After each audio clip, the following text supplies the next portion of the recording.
हमारा कर्तव्य है कि हम सत्ता सवाल पूछें और कमियों की ओर ध्यान दिलाएं और देश के उन वर्गों की आवाज बने जो इस सदन में अक्सर आंकड़ों में गुम हो जाते हैं। लेकिन माननीय अध्यक्ष महोदय, असली सवाल यही से शुरू होता है, क्या ये बजट देश के गरीब, पिछड़े, दलित, आदिवासी, ओबीसी, अल्पसंख्यक और वंचित वर्गों की वास्तविक जरूरतों को समझता है, नहीं समझता है। मान्यवर, इस बजट में आर्थिक विकास की बातें अधिक हैं, लेकिन सामाजिक न्याय की आत्मा कमजोर।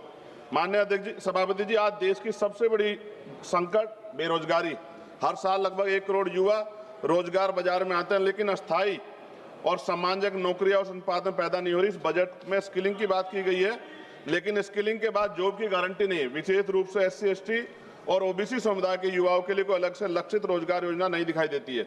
देश की लगभग 45% आबादी जो कृषि पर निर्भर है, जिसमें SC, ST, OBC समुदाय की भागीदारी सबसे अधिक है, लेकिन कृषि और GDP में योगदान 15% से कम किसान की औसत आय अब भी अस्थिर MSP कोई गारंटी सरकार की तरफ से नहीं दी गई है। सभापति जी, महंगाई का सबसे बड़ा असर गरीब, दलित, आदिवासी और पिछड़े वर्ग को पड़ता है। आर्थिक सर्वे के अनुसार शिक्षा व स्वास्थ्य की लागत पिछले 5 वर्षों में 30 से 40% तक बढ़ी है।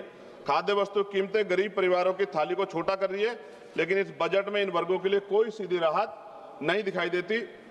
सभापति जी, SC, ST और OBC वर्ग के मुख्य रूप से सरकारी स्वास्थ्य ये वर्ग है, ये मुख्य रूप से सरकारी स्वास्थ्य व्यवस्था पर निर्भर है, लेकिन भारत आज भी स्वास्थ्य पर GDP का केवल 2% खर्च करता है और ग्रामीण और आदिवासी क्षेत्रों में डॉक्टरों की और अस्पतालों की भारी कमी है। इस बजट में सार्वजनिक स्वास्थ्य ढांचे को मजबूत करने के लिए कोई निर्णायक वित्तीय छलांग नहीं।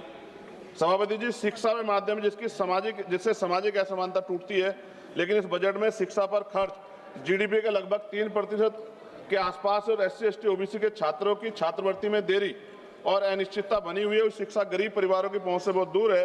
यह स्थिति समान अवसरों की अवधारणा को कमजोर करती है। सभापति जी, SC, ST, OBC के कल्याण के लिए सबसे बड़ी जिम्मेदारी राज्यों के पास होती है, लेकिन राज्यों के हिस्से की धनराशि सीमित है।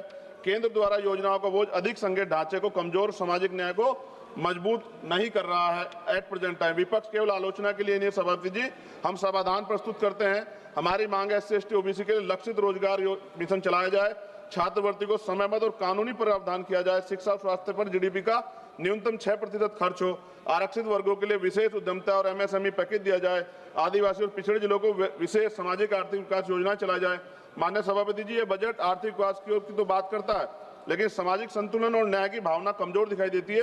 विपक्ष के नाते हम कहना चाहते हैं कि हम विरोधी नहीं है, लेकिन अब बहिष्करण और उपेक्षा के विरोधी हैं।